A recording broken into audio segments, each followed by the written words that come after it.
Well, I think it's the generosity of the British Exchequer again. They get treated incredibly well once they land here.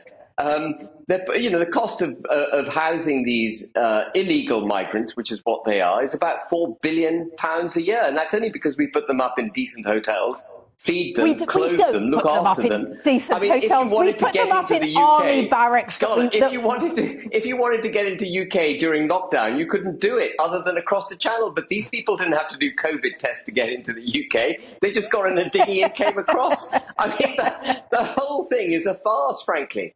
And we don't have control of our borders. You look at what Poland did when Belarus was lining up. I don't know if you recall this, but Belarus lined up.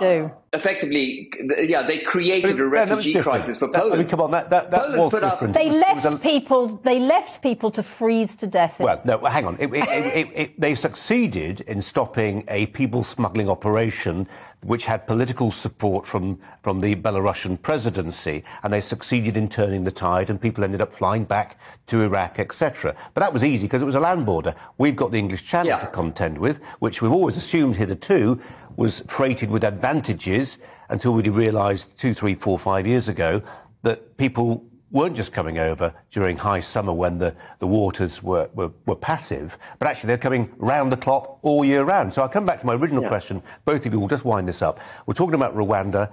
Will it have a deterrent effect for some people, Ben Habib? Will the message go down the smartphone chain back to the countries of origin? And if people here, actually, you may end up being sent to Rwanda, will that have a deterrent effect? Well, if it works and people get sent to Rwanda and they have a good life in Rwanda, it may even encourage more people to try the trip because they get a free flight to Rwanda.